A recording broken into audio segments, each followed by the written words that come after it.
हाय, good afternoon सगळ्यांना. तर स्वागत आहे तुमचं माझ्या अश्विनी नेवलकर व्लॉगमध्ये.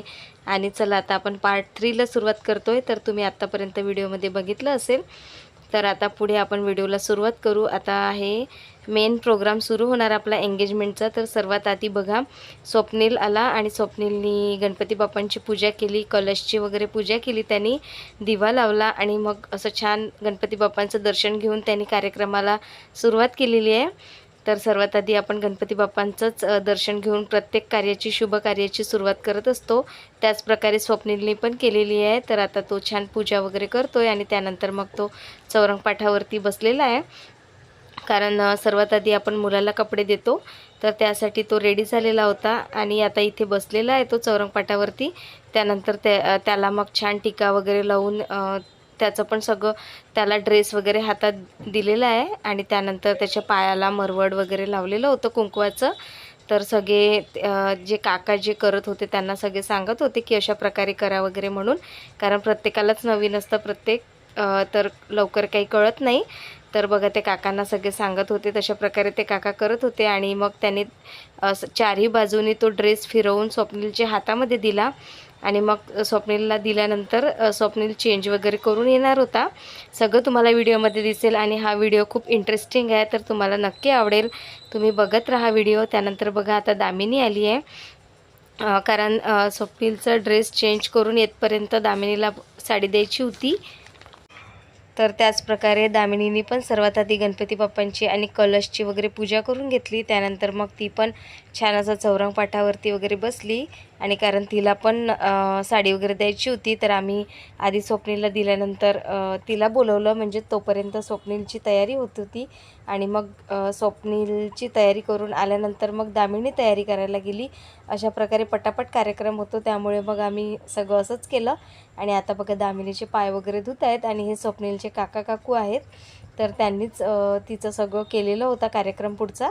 आणि आता काकूंनी छान तिला हळद कुंकू वगैरे लावलं आणि मग तिला हार वगैरे पण घातला गळ्यामध्ये आणि तिचं अक्षवण करून घेतलं. अक्षवण झाल्यानंतर तिला छानशी अशी साडी दिली. आम्ही छान पॅक करून आणली होती ती साडी. आणि आता बघा, स्वप्नील आलेला आहे.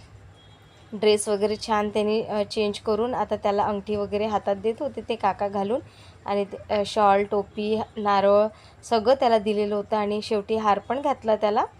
आणि आता इकडे बघा, आम्ही सगळे असे बसलेलो होतो. तिकडे कार्यक्रम चालू होता आणि आम्ही इकडे अरेंजमेंट करत होतो, कारण नंतर दामिनी येणार होती आणि दामिनीला आम्हाला बऱ्याचशा वस्तू हातामध्ये द्यायचं होतं, तिची ओटी भरायची होती. त्यासाठी आम्ही इकडे बसून सगळं सामान काढत होतो.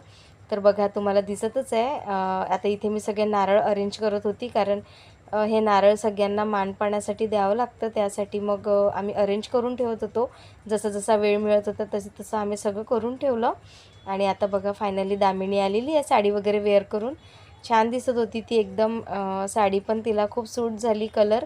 आणि आम्ही ही साडी चंद्रपूरलाच घेतली. तुम्हाला व्हिडिओ आलेलाच होता कुठनं घेतली काय, तर लकी शॉप आहे चंद्रपूरला, तिथूनच आम्ही ही साडी घेतली आणि तिला पण खूप सुंदर दिसत होती. आणि चला, तर ती पण आता साडी वगैरे चेंज करून आली आणि आता मस्त पाटावरती वगैरे बसती आहे. त्यानंतर मग तिला पण बऱ्याचशा वस्तू द्यायच्या होत्या, ओटी भरायची होती. त्यासाठी काकूंनी तिला आधी हार वगैरे घालून घेतला आणि अंगठी पण दिली तिला सोबतच, कारण नंतर मग ते दोघं एक्सचेंज करणार होते अंगठी. त्यासाठी आधी काकांनीच तिला अंगठी वगैरे दिली हातामध्ये. चला, तर प्रत्येक मुलीच्या आयुष्यातला हा आनंदाचा क्षण असतो, तर तसाच दामिनीच्या पण आयुष्यात आलेला होता आणि स्वप्नीलच्या पण. दोघांना पण खूप छान शुभेच्छा देऊ आपण. आणि आता बघा, प्रत्येक जण 5 सुवासिनी अक्षवण करतात तिचं. तर आधी करिश्माताईंनी केलं, मग त्यानंतर मी आली होती अक्षवण करायला, कारण करिश्माताई, मी असं आम्ही 7 जणींनी अक्षवण केलेलं आहे. तुम्हाला सगळे दिसतील. मी या व्हिडिओमध्ये तुम्हाला प्रत्येकाची ओळख पण करून देईल, कोण आहे तर आमच्या नातेवाईकांची. तर चला, बघत राहा व्हिडिओ, तुम्हाला नक्की आवडेल. आणि आता बघा, मी अक्षवंत वगैरे करते आहे तिचं. अक्षवंत झाल्यानंतर मग तिथे तिला एक वेढा मारून ब्लाऊज पीस पण देतात ते आपल्या हातामध्ये. तर हे तिचे मामा बसलेले आहे मागे आणि मी तिला ड्रायफ्रूट्स जे पॅक केलं होतं ते तिला हातात देताना फोटो वगैरे काढलेला आहे. आणि ते आम्ही प्रत्येक जणांनी एक एक वस्तू तिला अक्षवंत झाल्यानंतर गिफ्ट केलेलं आहे आणि प्रत्येक जणांनी फोटो वगैरे काढलेले आहे. तर आता तिच्या मागे जे मामा पण बसले होते त्यांना पण मी अक्षता लावून त्यांच्या पाया वगैरे पडली आणि त्यानंतर मग पूर्ण एक फेरी घेऊन ब्लाऊज पीस घ्यावं लागतं. तर समोर जाऊन मग त्या काकांनी मला एका ब्लाऊज पीस दिलं आणि मग नंतर मग तिची मग आलं स्वप्नीलची वहिनी. तर त्या स्वप्नीलची वहिनी आहे आणि त्यानंतर आलेली आहे स्वप्नीलची ही आत्याची सूनबाई. तर असे तुम्हाला प्रत्येकजण व्हिडिओमध्ये दिसतील. आता या आहे करिश्माताईच्या जाऊ मोठ्या, भद्रावतीलाच राहते. तर आम्ही प्रत्येक असे 7 जणं बोलवले होते मोठ्या आईनी.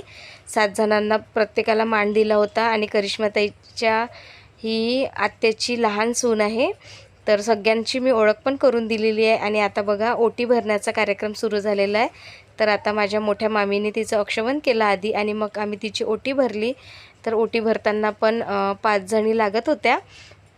तर अक्षवण सुरू होतं म्हणून आम्ही 5 जणी काही आलो नव्हतो. मग एक काका आम्हाला बोलवायला आले.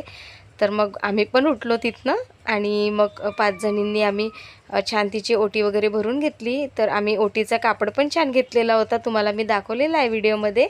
ॲक्च्युली त्या कापडमध्येच ओटी भरलं की ओटी सांडत पण नाही आणि व्यवस्थित त्याला गाठ बांधून ठेवता पण येतं. तर मी, करिश्माताई, मामी, मोठ्या मामी आणि मावशी असे आम्ही 5 जणी होतो ओटी भरताना. तर अशा प्रकारे छान तिची ओटी वगैरे भरून झाली आणि खूप छान असा कार्यक्रम पण झाला आमचा. तुम्हाला सगळं हे मी व्हॉईस ओव्हर करून सांगते आहे कारण तिथे गाणे सुरू होते तर कॉपीराईट येतं व्हिडिओला. त्यामुळे मग या व्हिडिओमध्ये सगळंच तुम्हाला व्हॉईस ओव्हरच केलेलं आहे मी. तर तुम्हाला व्हिडिओ तर नक्कीच आवडलाच असेल. आणि अशा प्रकारे ओटी मामींनी आता तिची पूर्ण भरून घेतली. आणि ओटी भरताना बघा आम्ही 5 म्हणजे खोबरं, पोहे, साखर असं सगळं आणि ड्रायफ्रूट्स सगळे ते तर आम्ही आधीच दिलेलं होतं. आणि अशी ओटी भरून घेतली तिची 5 वेळा. आणि मग 5 वेळा ओटी भरल्यानंतर मग परत तिला पण थोडंसं रिटर्न करावं लागतं ओटीमध्ये. तर ती आता थोडं आपल्या ओटीतलं सामान त्यांना देत होती. तर असं सगळं दिसतंय पण हा व्हिडिओ थोडा दुरून शूट केलेला आहे त्यामुळे तुम्हाला पूर्ण क्लिअर दिसत नाही आहे. आणि या हॉलमध्ये पूर्ण बाजूनी उजेड येत होता त्यामुळे व्हिडिओ पण थोडा ब्लर येतो आहे कारण प्रकाशच इतका येत होता त्यामुळे कोणत्याच साईडनी उजेड येत नव्हतं. चला तर व्हिडिओ कसा वाटला नक्की सांगा. Bye bye.